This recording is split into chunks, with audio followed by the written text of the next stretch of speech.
Hey guys, okay, I'm immediately jumping now into part 10 and just had to take a few minutes and I'm recording immediately. I just finished part 9 and I feel I need to get into part 10. So within 2018, August, I told you Verona almost went blind in every sense of the word. She went through that. We had a bone marrow match. So the guys in Germany were like, tell us when to call the donor in. The donor was ready to move at any given time.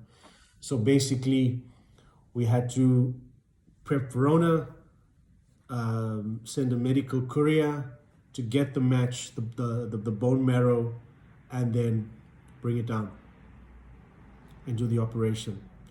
Judah by this time needed, his artery was, they wanted us to come in for scans. So we went in to get scans done. They were like, guys, the arteries are narrowing and we need to get this done. So they were like, okay, cool. So once again, doctors are talking to each other. Oncologists, cardiopeds, are all trying to figure out, we got mom on one side, we got baby on the other side, how are we doing this, guys?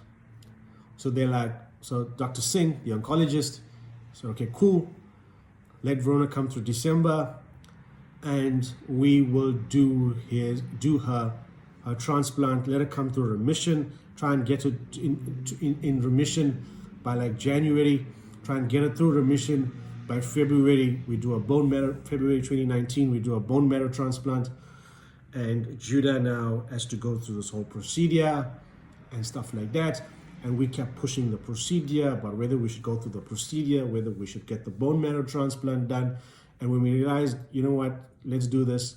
And they said at that point, I think about November, they said, okay, cool, let Judah wait for February, March.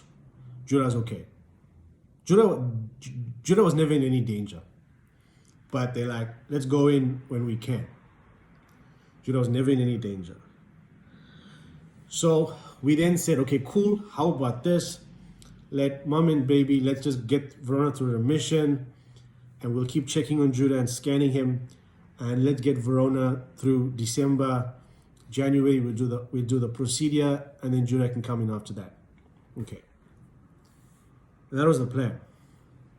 Because Judah was, like I said, never in any danger. So December comes, we went into for a normal doctor's appointment, did bloods, normal story, you do bloods, you go in, you get the results. We went in the first week in December, did the bloods, they tell us, Dr. said, Verona's relapsed. You understand the emotion that comes with that now. Verona relapsed. She needs to go back into hospital for about 2 weeks to get chemo, pump her with blood, to blood transfusion, chemo, platelet transfusion. This whole process starts. So Verona, remember it was like, I think the 7th or the 8th of December, it was a Friday. Verona was very persistent about something. She's like, I'll come in this evening, I'll get some transfusion, but I'm only coming into hospital on Monday, the 10th or so. And because I was helping a friend of mine MC his birthday kids party, and I'm like, I'm stepping out of this. She's like, you're doing this. Verona spent the whole of Saturday. She went Friday night, the whole night. Transfusion. I picked her up in the morning. She came home. She insisted on getting dressed, going to my friend's house in Cowie's Hill, Jay and Megan, and spending the whole day with them. And that made a huge impact on their lives, giving you a proper condensed version of this. We then went into hospital on Monday.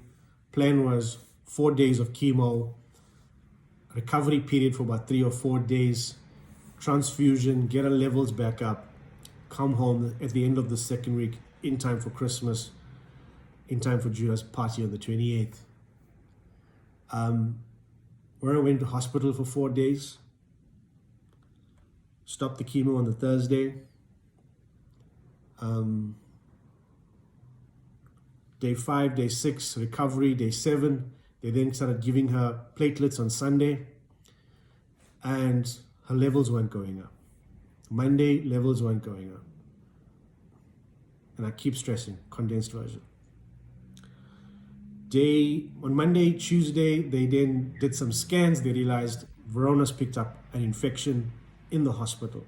When you go through chemo, you're in an isolation ward. You are then called neutropenic, means nobody can come see you. Everyone that needs to be in your ward is wearing masks, hats, gloves, double layers of gowns, boots, shoes.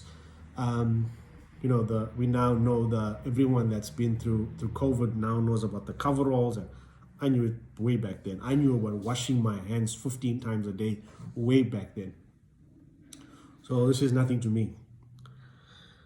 So Verona was in a double isolation ward, so there was 2 layers of doors to her room. The nurse that was supposed to be with her alone, not between patients, because cross-infection. That's what happened. Nurses were between patients. Her nurse was now with another patient and brought in an infection to Verona, and she picked up this infection. It's too late to lose your stuff. Too late to go all apeshit. Too late to lose it. We're in the situation. Let's deal with it. They then put her on antibiotics plus morphine. I got a few minutes to unpack this. So I'm just going to give you the last weekend. Come Friday night, 10 o'clock at night, I'm sitting in this lounge. Verona phones, speaks to me for 19 minutes and tells me, Papa, I'm not going to make it. I'm like, come on, you've been through 2.5 years of this. God's not going to, what do you mean you're not going to make it? She's like, I'm on 10 antibiotics. I'm on morphine. I'm neutropenic. I've just went through chemo. The physical body can't take this. I'm like, you know what? Don't worry. God's going to bring you through this. She told me no. I said, okay, cool. You know what? Let me come see you. She's like, no, come see me in the morning. So I emailed the doctor. I said, I need to know what's going on. I went there Saturday morning. She wanted mutton curry, so my mom made her mutton curry. Gave that to her. Spoke to the doctor. He's like, Verona needs to understand. She's got this infection. She's not coming home for Christmas. We're going to try and get her home for Judah's party. So we said, okay. So I spoke to her for a long time that Saturday afternoon, Saturday mid-morning, till the afternoon, 2 o'clock. And she basically told me, her life's over, told me a whole lot of stuff that I probably will speak in videos to come. But I was told to finish this in 10 parts, and that's what I'm going to do. And she told me stuff that I've told some people and a lot of people don't know. And I'll share that with you, no problem. She told me her life is finished, how she wants her funeral done, and I kept telling her, come on, stop this now. That was Saturday, the 22nd or so. 23rd, I didn't speak to her. Didn't speak to her a lot because she was in morphine. She was always sleeping. 23rd, she flipped over. She went into basically a cabbage mode. The morning of the 24th, Christmas Eve, they phoned me at 4 o'clock in the morning and they said, something's wrong. So I rushed over. I got my mom to watch Judah, rushed over to the hospital. Doctor phoned me on the way. Do not go to hospital, come to my rooms. That's what I did. He told me, here's the story. We suspect Verona has a bleed in her brain. Suspect the brain's bleeding. We suspect her organs are failing. That's basically what Verona told me on Friday. She told me all my organs are going to go. She was in pharmacy, remember, and she knew more than some doctors. Basically, exactly what she told me is going to happen was started to happen. They're going to prep her for a CT scan to confirm the brain bleed. And this is what he told me that Monday morning, about 7 o'clock in the morning. He told me the next 48 hours are very crucial. And by this time, Dr. Singh and I had become like almost family. And he told me, Jerome, tears in his eyes almost, told me, there's a 90% chance she's not going to make it. But I kept believing God, you know. "Don't doctor, do what you need to do." The whole of Monday, I was in hospital till 8 o'clock that night. Verona was basically a cabbage. They took her down about 10 o'clock. And for the CT scan, I couldn't go into the lift with her. I was just not myself. Phoned Pastor Jerome, phoned some friends, phoned her family, and I said, "You guys need to come down." Some people picked it up in my voice. I tried to hide back the tears. Some people picked it up in my voice, and yeah. So I was told to go home about 8 o'clock. They brought in a friend of hers in Bali from Umhlanga Hospital. She wasn't supposed to work. She wanted to come in to watch Verona because they basically knew what was about to happen. 10 o'clock, they put her, so 10 p.m. that night, they put her into a deep sleep. And 11 o'clock in Bali phoned me and said, "Jerome, I think you need to come down and be with her." And I'm like, in Bali, if I come down now, sorry, at 10:30, the doctor, 10 o'clock he phoned me, about 10 to 10 that night, he phoned me and said, "Her brain's bleeding, it's confirmed." So I'm like, "Okay, but do what you can, doc." He's like, "Okay." 11 o'clock, she phoned me and said, "You need to come down." And I said, "No." 25 past 11, she phoned me again and she says, "Jerome, are you coming through?" And I'm like, "Bali, if I come through, it's saying goodbye."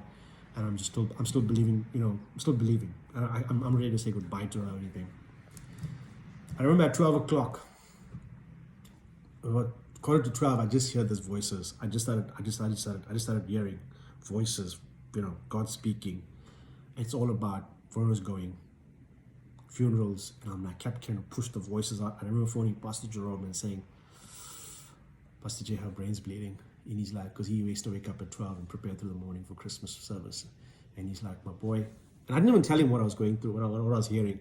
And all he told me was, "My boy, don't feel guilty don't feel bad about what you're feeling right now."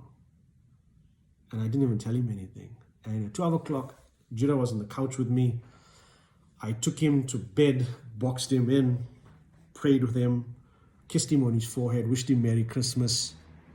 And I came back to the lounge and I just basically dropped to my knees in the lounge. And I just said, "Lord, you know what? You either take her now, you are the healer. You are the healer completely, everything completely, not just come out and be in hospital, come out completely and be finished with this whole thing. Or take her now, right now, take her. I'm giving you permission, I'm releasing you to take her." And it was about 12:15, I finished, and 25 past 12, Bali phones me and she tells me, "I'm not arguing with you anymore. I need you to come right now." 12:30, I went, kissed Judah again, got back in my car. 25 to 1, I was in my car. I rushed up to hospital, flew to hospital. 1:15, I'm in the change room. And as I put the boots on, I felt this lightning go down my body. I rushed into the ward. I saw the nurses coming out of her room and sat down, and I just, and I walked in, and Bali was there, and she looked at me, and I said, "What's going on?" And she just told me she's gone. And I said, "When?" And she said, "About a minute ago, heart just stopped." And it was hard. It was really hard. Like I said, I'm giving you the condensed version, the series of events, and we then started a preparation. And God prepared me for that. I released her to God.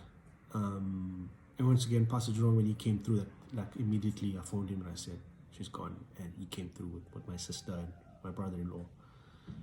And he told me as well, in the car park in the basement, he said, "You know what's going to happen now."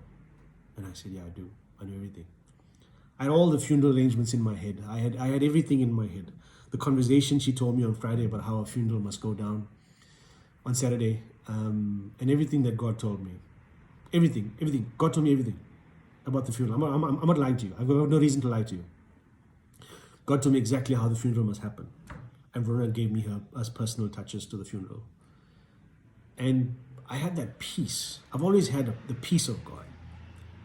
Just the other day, someone asked me, "How are you so calm with everything that's going on?" And I'm like, because I have the peace of God.